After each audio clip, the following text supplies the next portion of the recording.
শবে বরাতের রাতে একত্রিত হয়ে রাতভর ইবাদত করা ও পরদিন রোজা রাখা কতটুকু শরীয়ত সম্মত?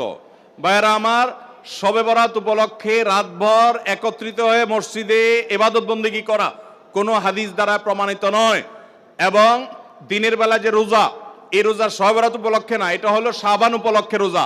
এই রোজা হলো আইয়ামে বীজ উপলক্ষে রোজা। নবী করিম সাল্লাল্লাহু আলাইহি ওয়াসাল্লাম শাবান মাসে এমনি বেশি বেশি নফল রোজা রাখতেন, সেই হিসাবে আপনিও রাখবেন।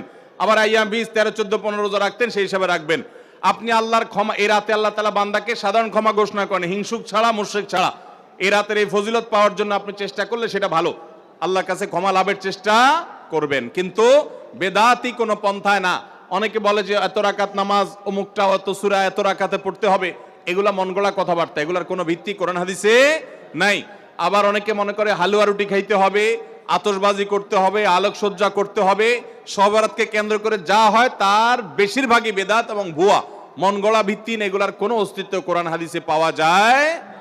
আল্লাহ আমাদের সবাইকে সুন্নাহ মেনে চলার তৌফিক দান করুন। আমরা সুন্নাহ মেনে চলবো। শাবান মাসের সবচেয়ে বড় আমল হলো নফল রোজা রাখা। বেশি বেশি রাখবো তো ইনশাআল্লাহ।